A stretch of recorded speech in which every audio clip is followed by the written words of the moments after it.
John, I think we want to talk about these common misconceptions about borrowing money to buy a house these days. All right. And these misconceptions are not new, but they seem to just linger in the world.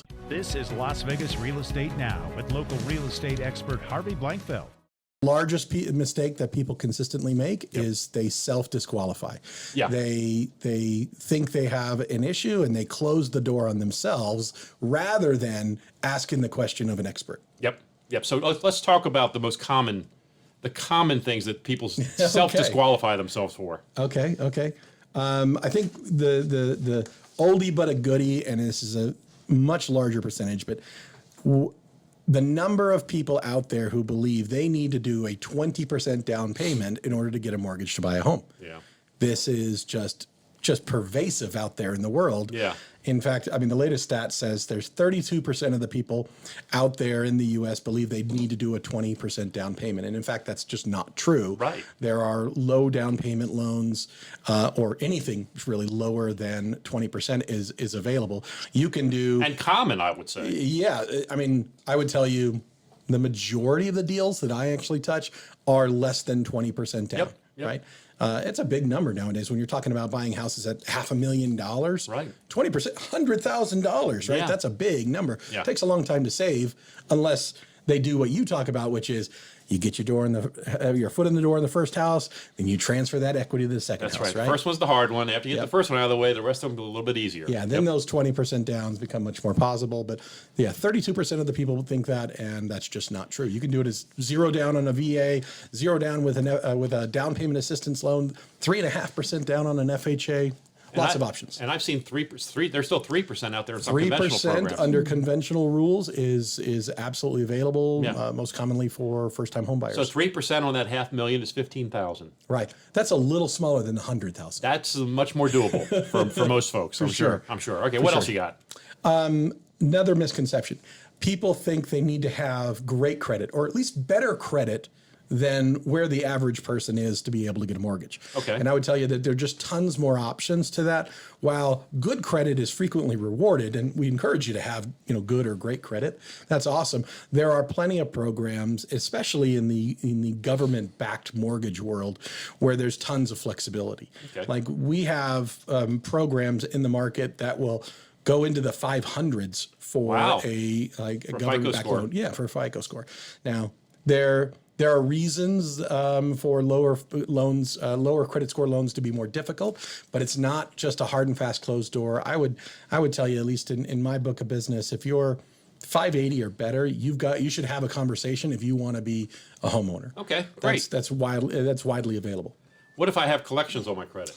Oh, I love this one because there's this instinct of I want to buy a house, so I'm going to clean everything up on my credit so I look as good as possible, and that is frequently a mistake. Okay. I would tell you that there's pretty much no loan program that requires you now, at least any of the common loan programs, that would require you to pay off a collection in order to get a mortgage. Interesting. That's just not in the rules to say, oh, you need to be a clean slate. It's really about the FICO score. Yeah. The FICO score is really the top issue to be concerned with. And if the collection was so large as to be financially destabilizing, that's one thing. Right. But a $500 collection to the cable company is not going to stop you from getting a mortgage in most cases. And you do yourself a benefit to not touch those things without consulting with a loan expert first. That's the thing I would always say. Whenever if you have some self-doubt, meet with a lender. I mean, someone like John, he's seen it all. It's not going to scare him. Just meet with somebody and let a professional help you actually qualify instead of disqualifying yourself. Right, and you'll avoid the mistakes and maybe have some extra dollars set in your savings account. Because I hate the situations where a person takes $2,000 or $3,000 out of their savings to pay off collections when they didn't need to do that to be able to get the mortgage. Yep. Okay, so but I do have to be on my job for 2 years, right? No, you don't, Harvey. Oh, okay. Well, maybe you do. No, you don't have to be on a job. That's a thing. You don't have to be in the same job for 2 years. That's not what the mortgage rules say. It's more about stability and consistency of income now, especially. Okay. Where so long as I can show you have a 2-year work history and you have a stable source of income going forward, that sort of thing, you're in the game. There's good options, and most loans will accept that sort of story.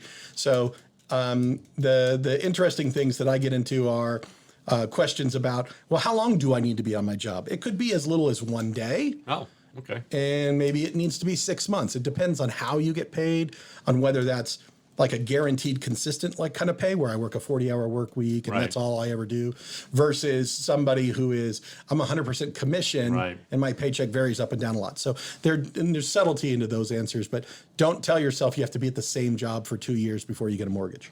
So I can't ask mom and dad to help me with the down payment or anything, right? I can't do that.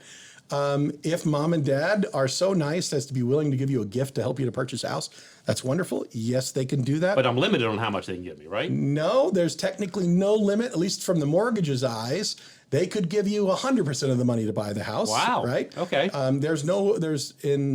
In the mortgage rules, if you're doing a large down payment, let's say you're doing 20% or more down, it can be 100% gift from family member, right? All right. And if they're doing something less than that, that's fine. There are some cases where there's a minimum contribution required out of your pocket. Like the first 5% of the down payment needs to be your money and the rest could be gift. There's little nuances on that, but there's no limit. If they want to give you $200,000, they're allowed to do it.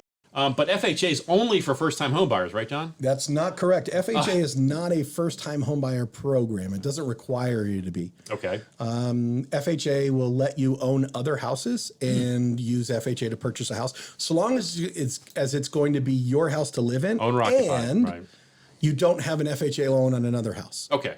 So if it's your first time using the program, you're sort of in the game, in the conversation. Okay. So yeah, there's plenty of options, and I say the one FHA loan rule at a time. Yes, that's a rule, but there are small loopholes to it that FHA has in there. So it's not impossible to have more than one, but it's rare. Okay. So if I'm a first-time home buyer, or if I'm not a first-time home buyer, I should say.